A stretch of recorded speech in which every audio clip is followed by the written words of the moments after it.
Welcome to our YouTube channel, where wisdom meets inspiration. In this channel, we share valuable insights to help you become the best version of yourself. Our content is designed to uplift your spirit and enrich your life. Make sure to subscribe to our channel to stay connected with this incredible journey.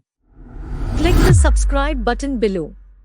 Om Jananim Sharadam Devim Ramakrishnam Jagadgurum Padapadme Tayo Shritva Pranamami Muhur.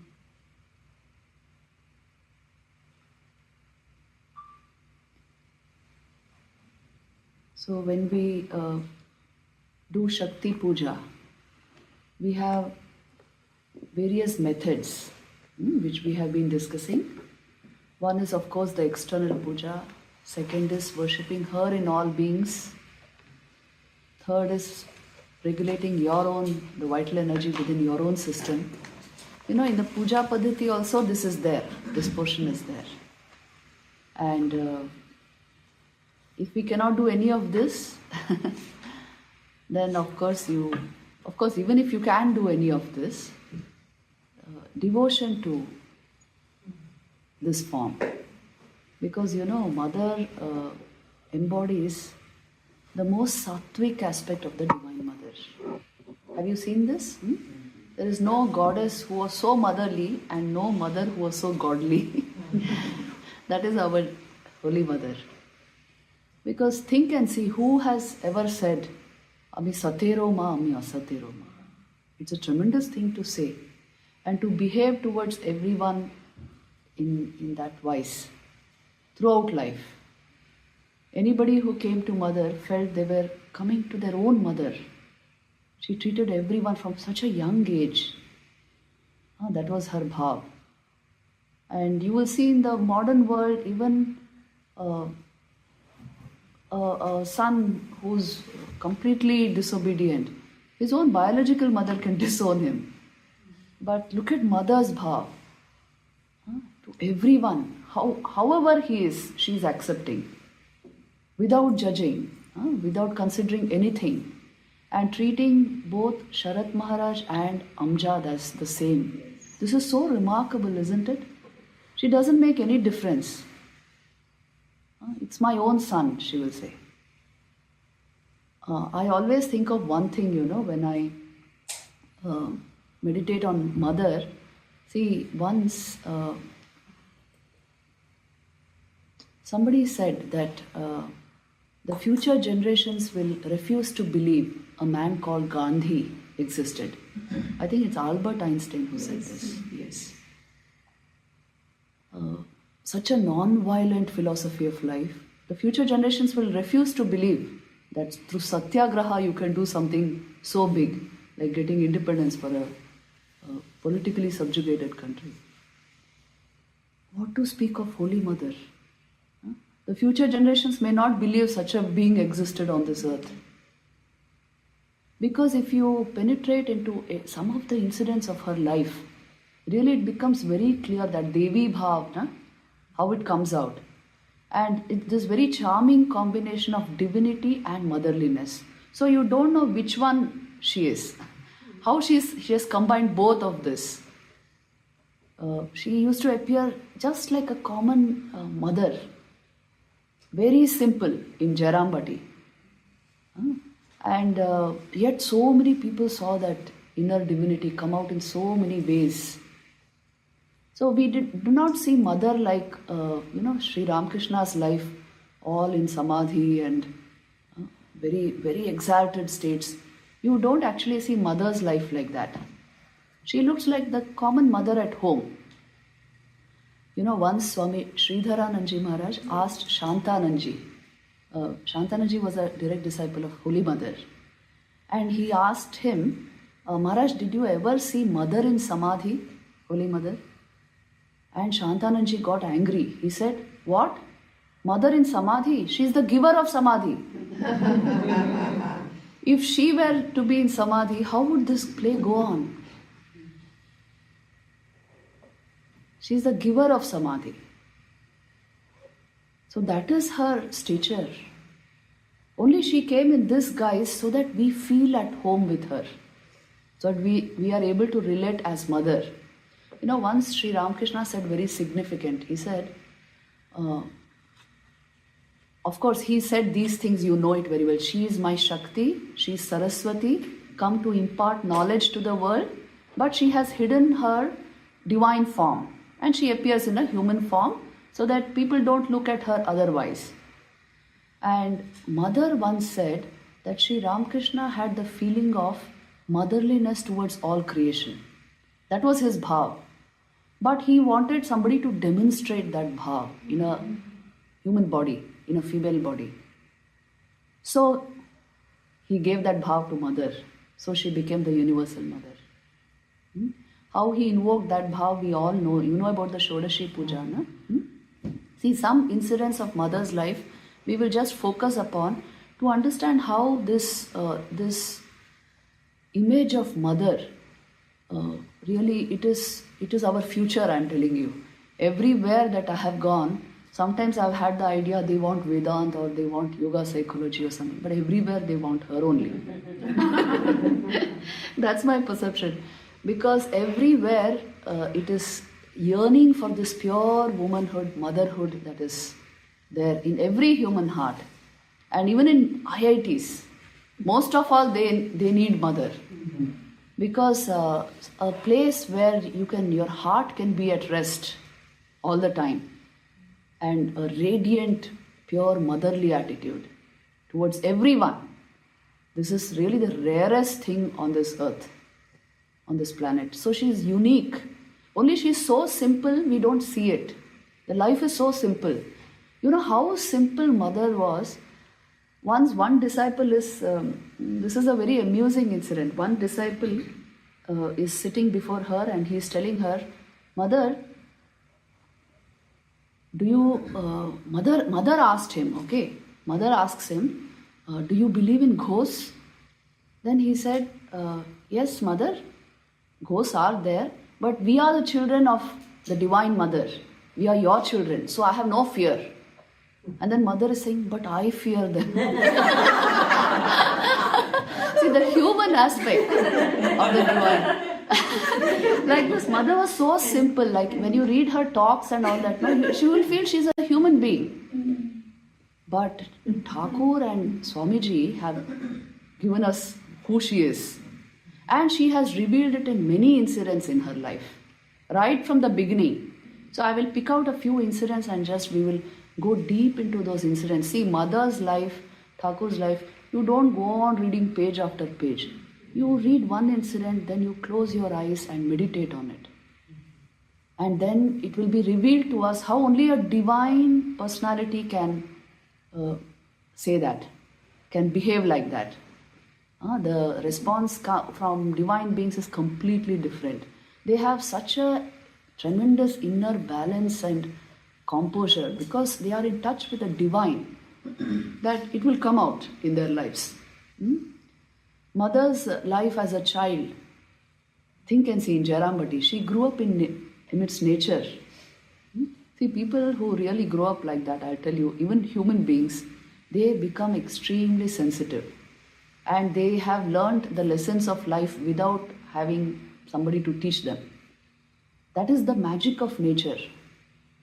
When you grow up in a village, what kind of a village was Jairambati? See, in those days, absolutely no electricity. Okay? No television, internet, nothing of this. No public transportation. No water even. They had to go and fill their pitchers in a pond and come, bring water. Simple life. Close to nature, and very simple activities. It's all agriculture there. Today it's a huge place of pilgrimage, but in those days, this is how. The only thing that was available in Jairambati was mail. Yes. So you could send a letter and you can expect a reply. That much was there. Nothing else was there. So Mother grew up in this rural simplicity. See, when you grow up in nature, close to nature, what happens is you get tuned to a different wavelength altogether. You become sensitive to everything that is around you. You are not in your own sophisticated capsule of thought. Yes. And what happens is nature tends to teach you how to be patient, how to be calm, how to respond appropriately to every situation, how to be balanced within ourselves, how to keep a very, very calm state of mind under all circumstances, how to behave with others. This will all come naturally. We have made such an improportionate, educational system which doesn't focus on this at all. You see, in Japan today they are introducing it. Have you seen that? It's called, what do they call it? Forest bathing. Forest bathing. Yeah, you have to do that. You know why you have to do that? Because when this is Pancha Mahabhut, that is also Pancha Mahabhut in its pure form, elemental form. So your whole body and mind will resonate according to that. And it will teach you. If you remain silent in nature, it will teach you. I'm always telling this in Delhi especially, because that tremendous energy for technology and development and the removing the green cover, almost 30% is gone. Actually, when you land into Delhi from the air, you can see the devastation. That is the cause for the pollution and all that. So living amidst nature and having it around you is very, very important to the spiritual life, to the sensitive life. And this is something we have to pick up from mother's life. She loved Jairambati. She was in her element in Jairambati.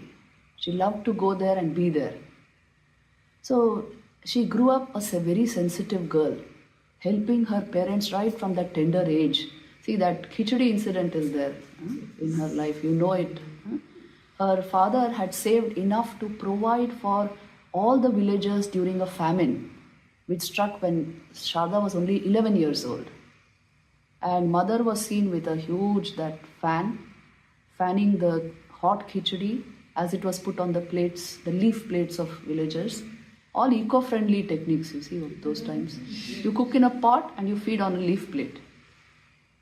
And she was seen fanning it, cooling it, and such satisfaction that little girl had in doing that. Throughout her life, mother loved to feed people. She was always ready to do that. Even when she was quite old, she would feed. It is a great yajna. It is a great act of worship to be able to feed a human being. Because yesterday we discussed, it's invigorating the pranic energy in others. It is Shakti Puja. Shakti herself is showing how to do Shakti Puja.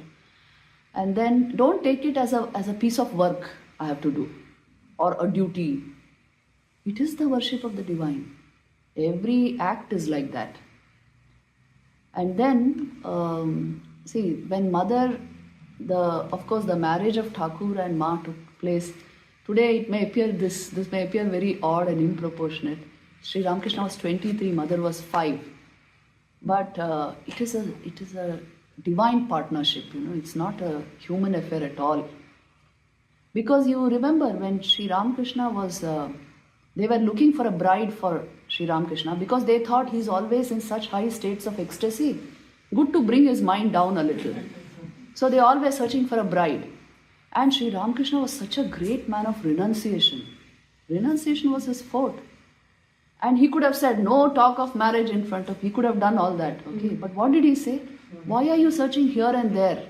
The chosen one is in the house of Ramchandra Mukhopadhyay in Jairambati. Yes, the picked and chosen one is there. Go and find her there. And they came and they really found mother there. See, it's all when the avatar comes, it's a totally different thing. So there, when mother was married to Sri Ramakrishna, she was such a young girl that there are so many innocent incidents there, so beautiful. But Sri Ramakrishna trained mother in everything over the years. Even in material things like how to trim a wick. All this is described. How to handle all types of people, how to speak, and excuse me.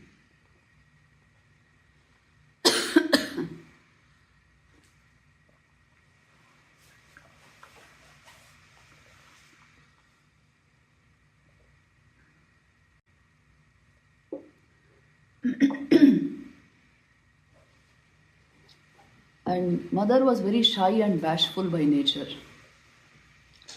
So this trait was there with her throughout life. The sensitive are always modest. The insensitive are always gross. Isn't it? So in mother's life, you can see this so beautifully coming out. When she was 18 and she was being pitied by the villagers, they couldn't see what Sri Ramakrishna was. And they would say, poor Saru married to a madman. But Sri Ramakrishna was in high ecstatic states most of the time. They couldn't see that. And when mother heard of this, she knew in her heart of hearts what Sri Ramakrishna was, but now she wanted to see him. She wanted to meet him and serve him. So, but couldn't tell her father. But the father understood, the other ladies told him, and he took her there. And you see those incidents where there is the conversation of mother and Thakur. They are also very, very beautiful incidents, For the spiritual aspirant, this is all for meditation, dhyan. Mother asks Thakur, how do you look upon me? And what does Sri Ramakrishna say? That mother who's in the temple and who's in the Nahabat, that very mother is now pressing my feet. Mother was then pressing Thakur's feet. Look at the perception of the God conscious. It's the same mother, same Shakti.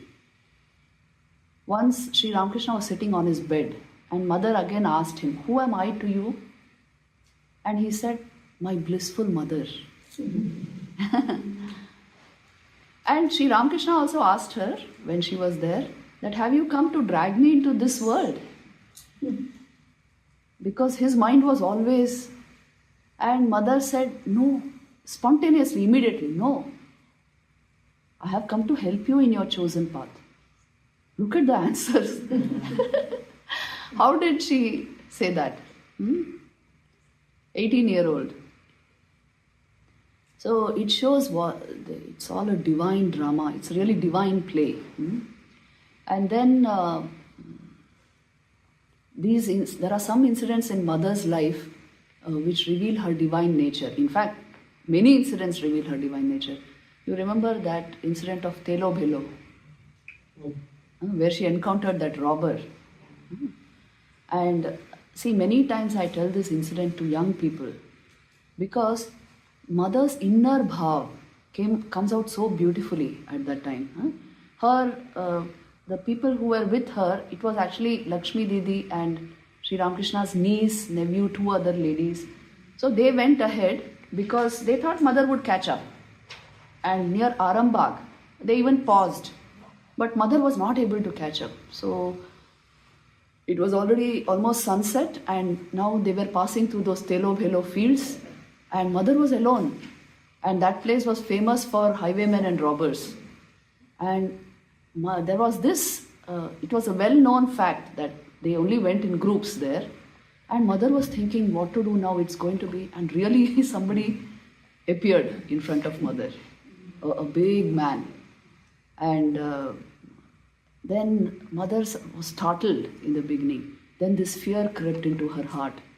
It is a man approaching in that semi-light darkness. It was dusk. And then mother suddenly addressed him as, Father, you are here. I'm on my way to Dakshineshwar. She was going from Jairambati to Dakshineshwar and your son-in-law lives there.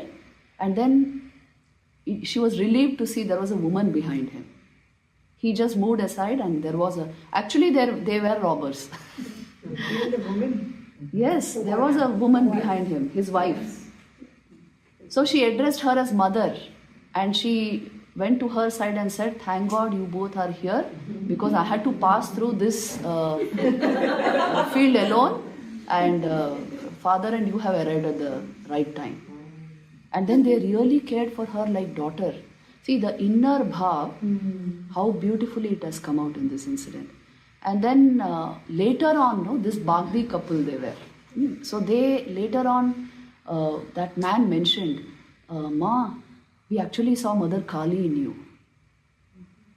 So they really treated her like a daughter, cooked for her, took care of her till they reached Dakshineshwar. And when they, no, not till they reached till she met her companions. And then she told them that you must visit your son-in-law in Dakshineshwar. He will be so happy to meet you. And they did visit. And even their son visited much later on and took Diksha. So this is the incident. The focal point for us is the inner bhav matters a lot in all this. In any circumstance of life, the inner divinity, the inner bhav, it will change the circumstances of our life also. It will change the perceptions of others. There's a beautiful saying in Sanskrit, Dharmo rakshati rakshitaha. Dharmo hantaram hanti, dharmo rakshati rakshitaha. What's the meaning? Dharma, which means righteous conduct, protects the righteous. And one who destroys her own dharma will be destroyed by it. Dharmo rakshati rakshitaha. One who protects her dharma will be protected by it. And one who destroys her dharma will be destroyed by it. So we can learn all these lessons from mother's life. The sensitivity, the conduct, the behavior, and the inner bhav most of all. So with this incident we can see that mother revealed her divinity many times. It's not that she was in a very simple guise, but many times that divinity has come out in various ways. In Dakshineshwar, there are such marvelous incidents. Of course, the initial phase was mother, you can picture her deep in samadhi, early in the morning. I love to meditate on those times in mother's life because very early in the morning, mother would sit for her japa at 3 a.m. and the whole place would be quiet and lit by moonlight. And only when Sri Ramakrishna went to the Jhautala, she would hear his footsteps as it were come out of that state. And once somebody played the flute, and mother herself has mentioned, I went into samadhi. And then once that Brinda showed a plate in front of mother when she was in that state. And the sound pierced into mother's heart. And so later on she would say, never go close to a person who is meditating. Very concentrated state of mind. And this samadhi state you can see in mother's life at that period. And then you see, she naturally has a very, very beautiful bhav towards the whole world, towards anybody coming into the temple garden. This is so amazing. See that simple pan incident, you remember? That is such a huge pointer. What is she doing? Every day she would make pan for Thakur. There it is a common practice, after meals in Bengal they take pan. It has a digestive role to play. And so they do that. So she would prepare these beetle rolls for Sri Ramakrishna. And one day, Yogin Ma noticed she is preparing 2 types of rolls. 2 types.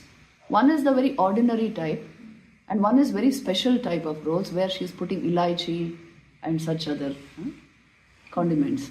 So then she asked her mother, for whom are these ordinary rolls and for whom are these special ones? She said, see, many people are coming newly to this temple garden. They are coming first time to Sri Ramakrishna. I have to make them my own. So these special ones are for them.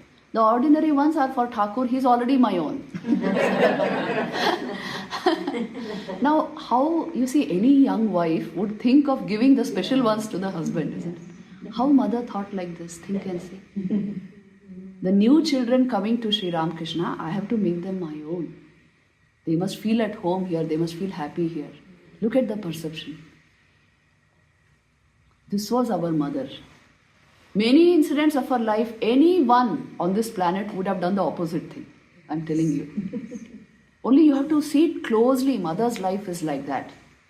Just look at the incident closely, still your mind, meditate on it, and it will reveal what divinity is there in that. See that simple incident of that plate of food. You remember? See, mother would cook for Sri Ramakrishna. Every day, she would cook what he could digest because he could not eat from the Kali temple. That food he could not eat. So she would cook very light kind of meal for him. jhol and those things. And she would carry the plate to Sri Ramakrishna's room, and then he would sit down. Many times he was in very high states of consciousness. So she would converse behind her veil so that he eats. Otherwise he would go into samadhi every now and then. So she would sit with a fan and he would eat his meal and she would converse something to keep his mind on the normal plane. And then quietly she would carry the plate and go back to Nahabad. This was the routine. Now one day when she had all the food ready, and very beautifully she would put it on Thakur's plate, those there you will see brass plates, big ones and quite heavy. So she very nicely put all the food there, whatever she had cooked. And as she was about to carry it to Sri Ramakrishna's room, another lady came there suddenly and said, "Ma, can I take this to Thakur?" And mother said, "Okay." And she gave it to her. Now this lady took it to Sri Ramakrishna's room and placed it at where he would sit. And Sri Ramakrishna was watching. And she placed it and then she quietly moved out of the room and went to tell mother that it is done. Now Sri Ramakrishna sat there staring at the food. And then mother came there. And as soon as mother came and sat near him and she would take the fan and fan him while he ate, at once he turned to her and said, "Why did you send my food through her? Why did you allow her to take my plate of food and bring it here?" And mother joined her palms and said, "Thakur, please don't be angry. Today you take this food. I will only bring your food here afterwards. But if somebody calls me mother, Ma, can I take it? Then I cannot hold myself back. If somebody calls me Ma, I cannot hold myself back. And you should also remember, you are not just my master, you are the master of the whole world." Look at her words. And then Sri Ramakrishna quietly ate the food. This was mother. I really don't know how we can even think of it actually. See, in Orthodox Bengal, all this was very important.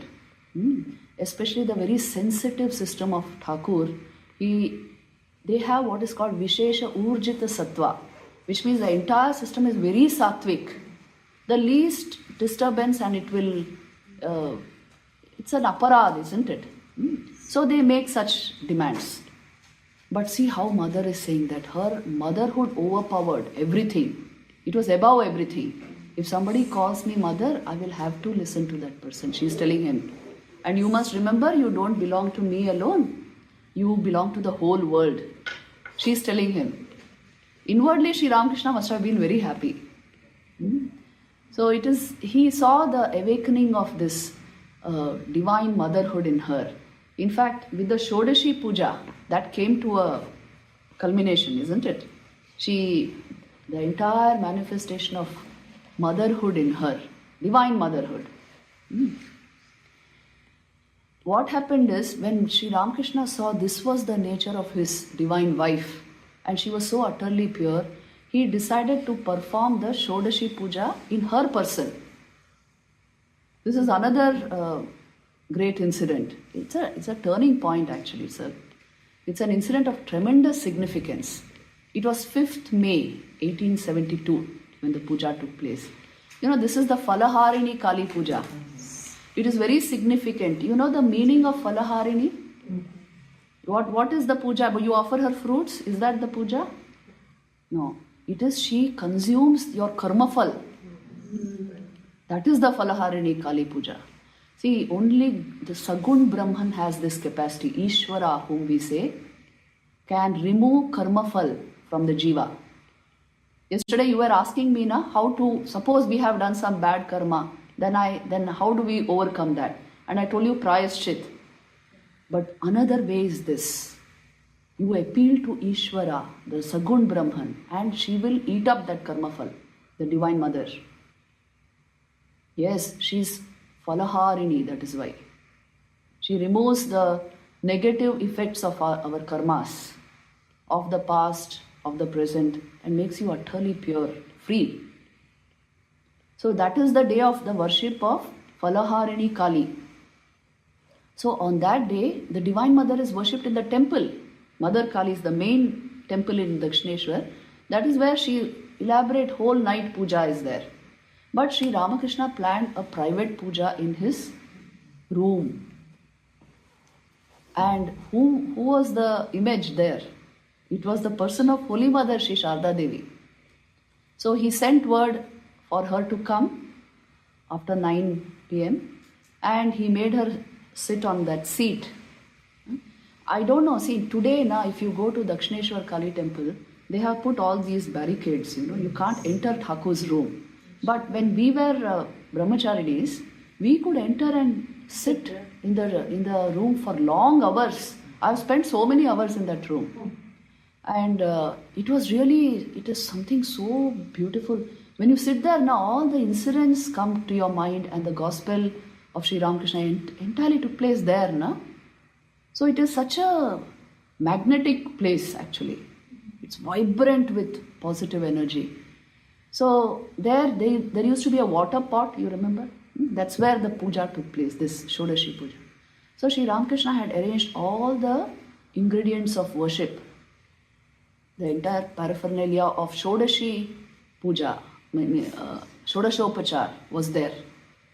And mother came and quietly sat there and took the entire puja.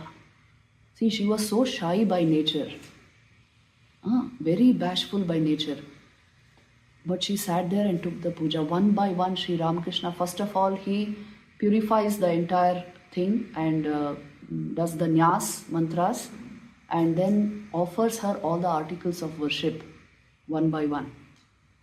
And somebody asked mother later on, "Hey, mother, didn't you feel shy? You are so shy by nature." When Sri Ramakrishna, he even put food into her mouth and adorned a sari over her. So didn't you feel like, how did you take that puja? And she said, "I was in such a state, I didn't feel like saying anything." She went into a samadhi-like state during the puja. And even the worshipper, as he sat before her and invoked the presence of the Divine Mother in her person, saying Sarva Mangala Mangalye Shive Sarvartha Sadhike, what we chant, and both Pujari and the Devi both merged into Samadhi. How the puja must have been, see, the whole night was spent like that. And once when Sri Ramakrishna came out of Samadhi, finally he surrendered the entire his sadhana at her feet, the tremendous sadhana of 12 long years, and all his yearning for God, everything was surrendered at mother's feet, and even his japamala he laid at her feet. And mother quietly sat there and accepted everything. After the puja was over, she bowed down to Thakur, Prati Pranam they say, and then she got up and then she quietly went to her room as if nothing had happened. And how really a person like mother, who not come in even before Thakur, without a veil, how she accepted this puja like this. And it shows her stature, Once Swami Vishuddhananji Maharaj, I think I've told you this incident earlier, somebody asked him, who's greater, Thakur or mother? Because in Thakur's life you find all those great ecstasies and samadhis, and mother's life is so simple. And then Maharaj said, who worshipped whom? Who is greater? Who worshipped whom? So it's something very, transcendental, this entire episode. And then when, after this incident, mother manifested really what is called divine motherhood. Wherever she was, however she was, whoever came to her, it was always the same bhav towards all of them, which is something remarkable. You know it, how difficult it is. With your son at home, it is one bhav. But with all children of his school, can we have the same bhav? and with all the people of the world. This is divine motherhood. With everyone the same bhav. In Jairambati, you should read her life in later years. All kinds of people coming to her, and right around her, all types of people, half crazy, full crazy, how she has handled them. So compared to her life, I'm telling you, our problems are so meager, very little, but we make much of it because we can't handle it. We can't handle it. Look at the people around Mother, that Pagli Mami, Radhu, all kinds of people are around her, all the time. And the devotee is coming and making so many demands on her. And yet Mother, same bhav towards all. So magnificent actually this is, if you think and see. So this capacity, inner resilience and this, ek bhav you can maintain only if the mind is extremely pure and divine. Otherwise we keep going into moods. There will be ups and downs in the bhav. In Mother's life that is not there, which shows the inner steadiness. When your consciousness is fully awakened, this is what happens.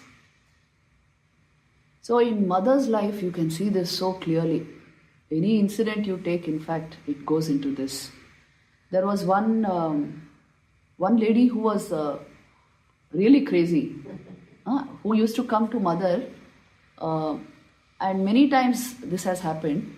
She would come and she had all strange ways of behaving, and she had Madhur Bhav towards Thakur. Imagine. Thakur had Madhur Bhav, no? The attitude of a lover for the beloved. So that she had towards Sri Ramakrishna, but Sri Ramakrishna had only Matru Bhav towards all beings and looked upon all women as mother. So there was a mismatch always, and he would actually drive her away.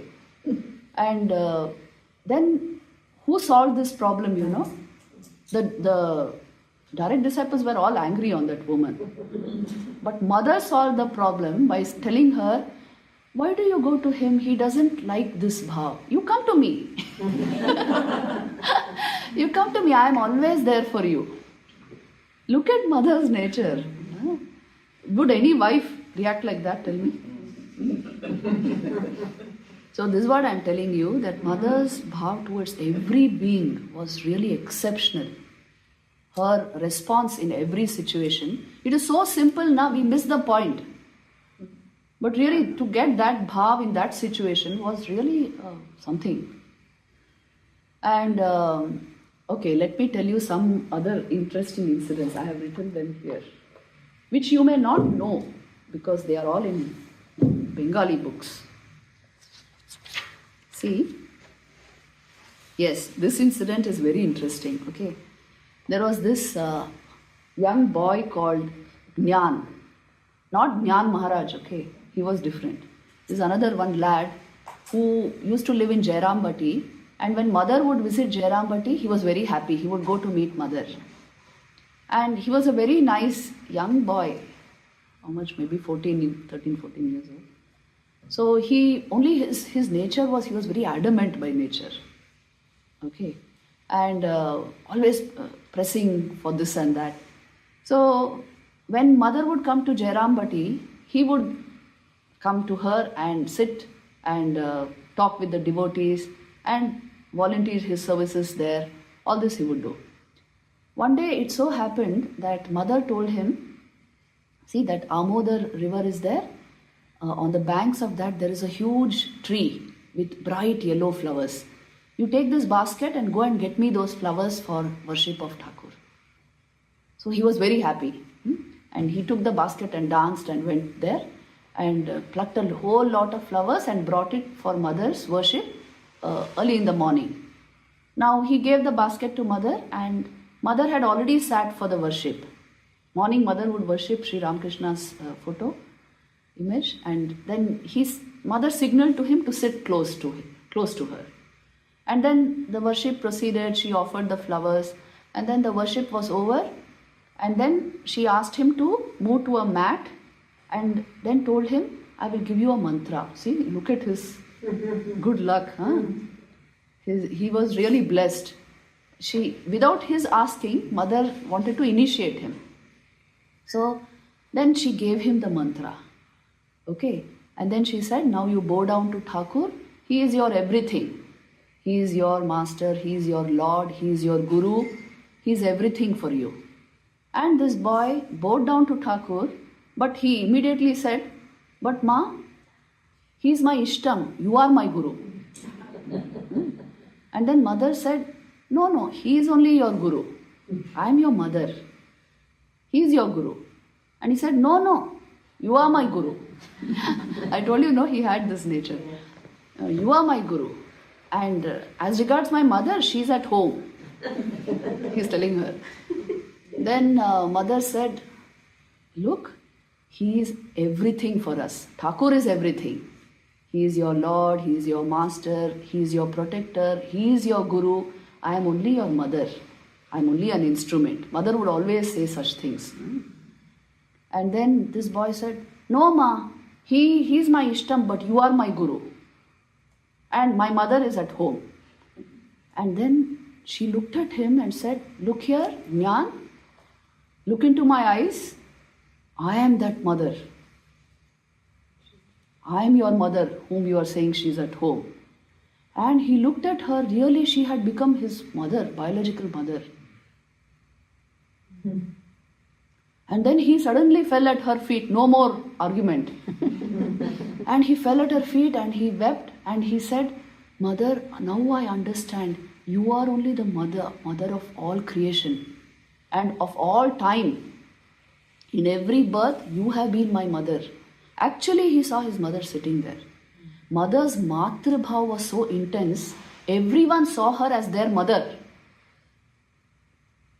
Do you know, really, when they would come in front of her, you see, many devotees also have told me this. And of course, all sadhus are immersed in mother. Many devotees have told me she actually resembles my mother. Why, you know, her matrabhav was so intense.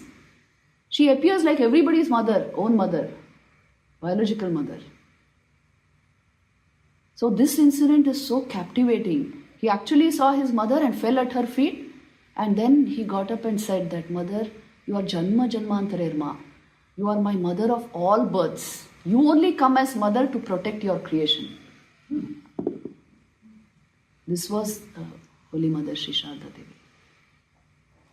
Where required, she has given the actual divine vision to so many devotees. And actually, if you see her, it is so strange, whether you are Easterner or Westerner or whatever, from wherever, everybody will say that she resembles my mother. The inner bhav has come out so beautifully.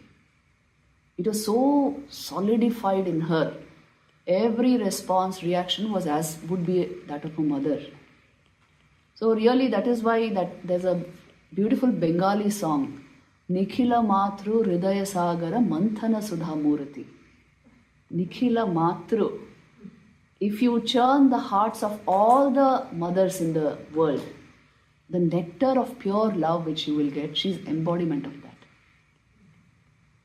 She only, the divine Shakti comes in various forms, and she has come like this, in this age, because she knows how we are, in this age, and how turned away from so many beautiful things in life. So to guide us in her own simple, mild way, she has come like this. But when required, she will take the Bagala form also. That is also there. That incident also is there. Do you know that incident? No? You don't know that one? That is a Harish. That is another incident in her life.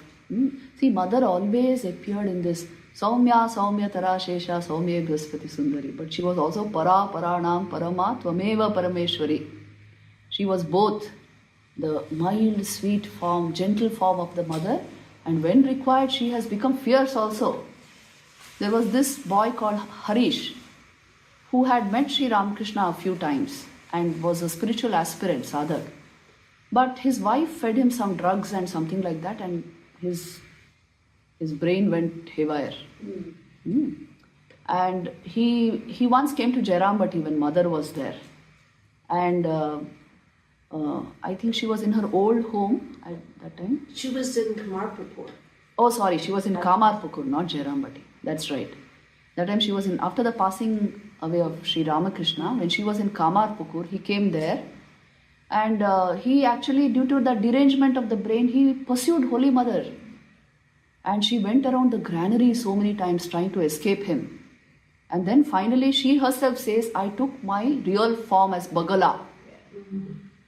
Bagala is an aspect of Mother Durga, fierce aspect. And she pinned him down with her knees, put her knee on his chest and slapped him many times till he came to his senses. So you see, this divine, Holy Mother. She pulled his tongue. Yes, she pulled his tongue and slapped him. Bagala thing is that she takes tongue. Yes. Yes, yes. She pulled his tongue and slapped him. See, these descriptions are there in Chandi. Mataji, I thought that the Gyan story was related to Brahmachari Gyan. That's the way I've read it. Is that incorrect then?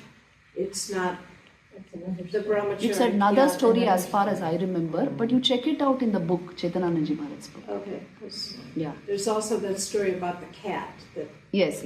That is Jnana Maharaj. Story. Yes, I know that. Yes. Yeah. So, see, these are the very beautiful incidents of mother's life where you see, as that Jnana saw his own biological mother sitting there instead of Holy Mother, like this she has done to many people.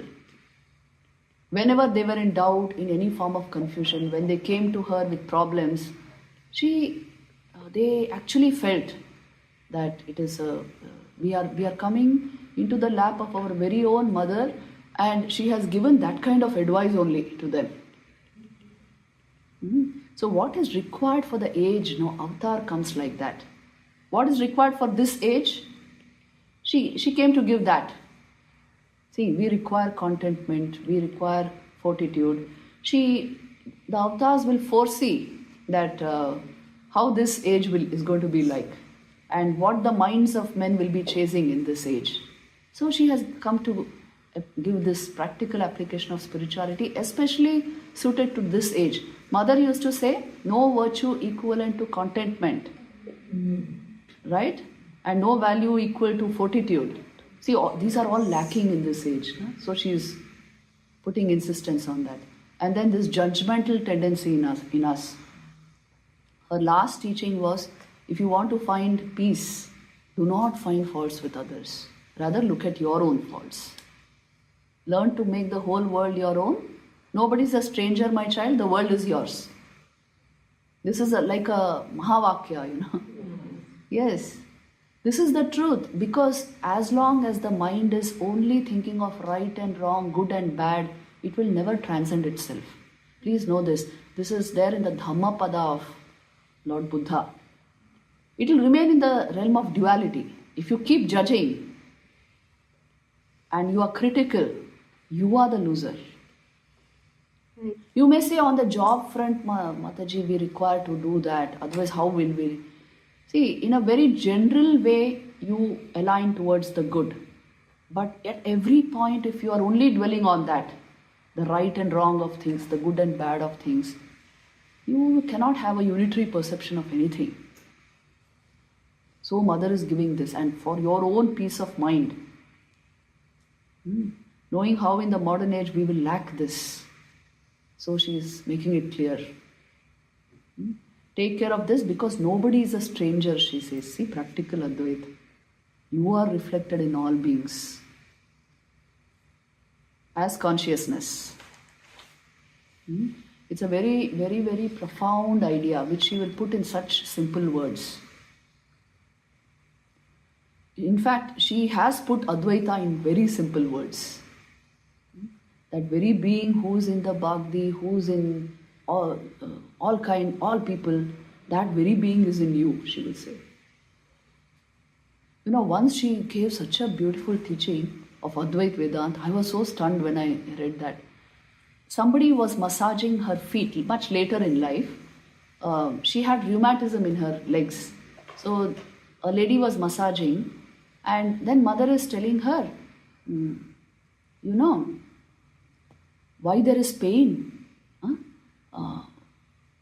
The body is one thing, the mind is another thing, and the soul is yet another thing. But the soul pervades the body and mind. So I have pain. But if I extract the soul from this body-mind complex, then my pain will not be there. She's saying this. See, this is Vedanta. Exactly what is to be done, she's saying. If you are able to separate consciousness from body-mind complex, you won't have sensation.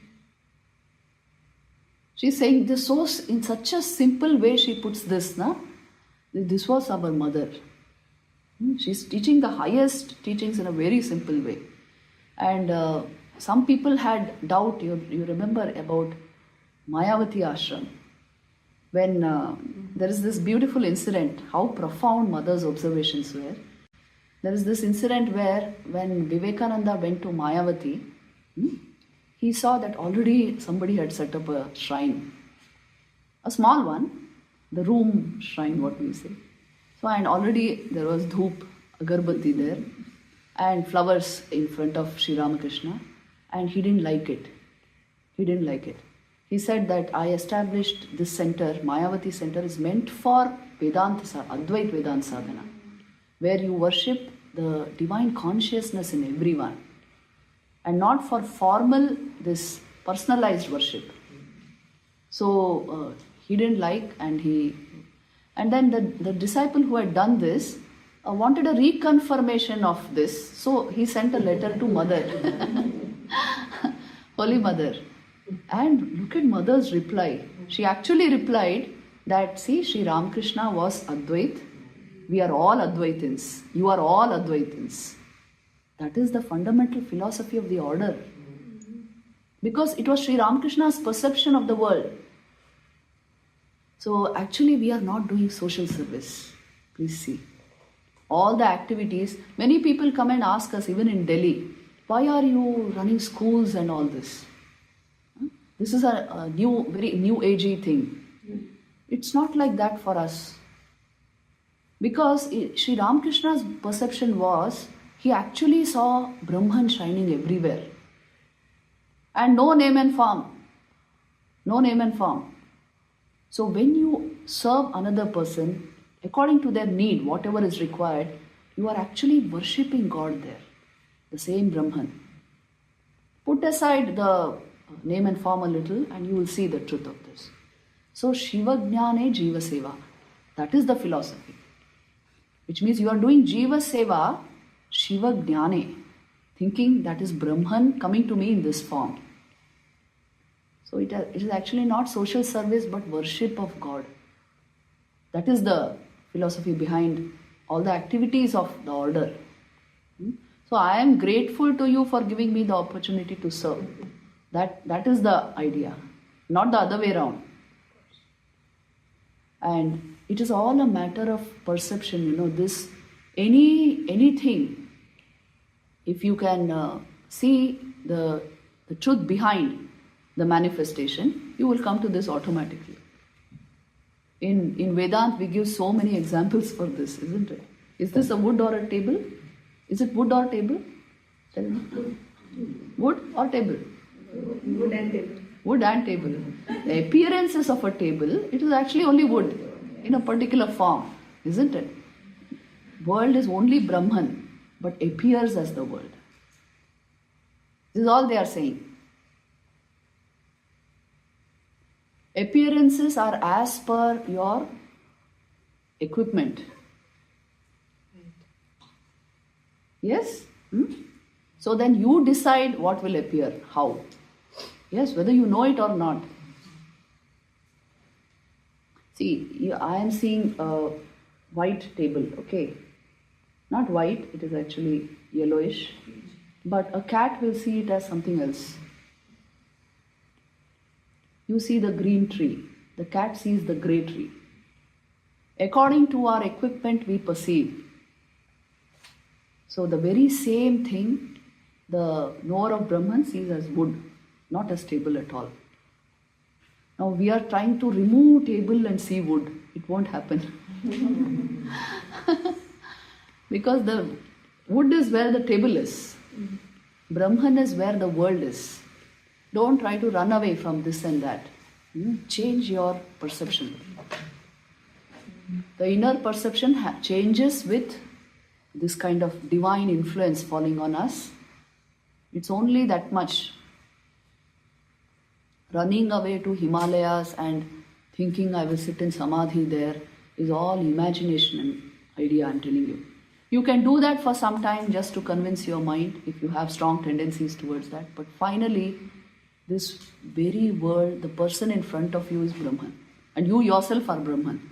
Once somebody was sitting in front of Ramana Maharshi and he said, I am thinking of giving up my job and everything, family, everything, and come and stay close to you. And Ramana Maharshi said, why? He said, because I want to stay close to Bhagwan. And Ramana Maharshi got angry and he said, see, Bhagwan is in you, with you, and you are yourself Bhagwan. That is your real nature.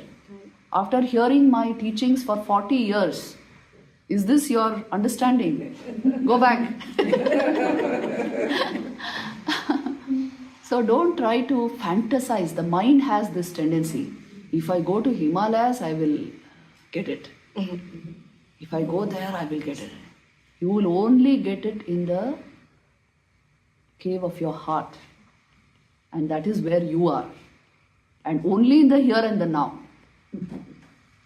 Never in the past, not in the future, some great being will come into my life and then I will get it. All these fantasizing we should stop. That is why Vedanta. So, mother's life is showing us, that's why you see how practical she was. Where she is doing the perfect thing.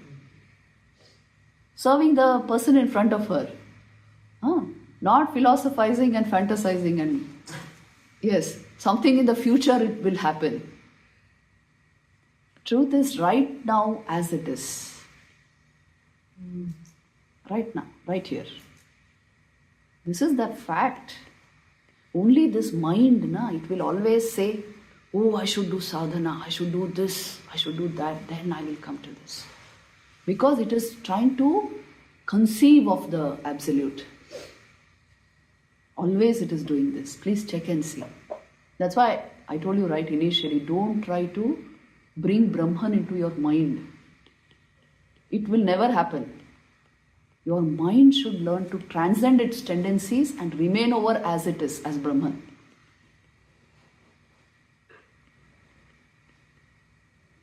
But it will always keep making future plans. The nature of mind is like that. It is Prakriti, changing. Jai Ma. Become Swami Vivekananda's messenger. Share the video with 3 of your friends.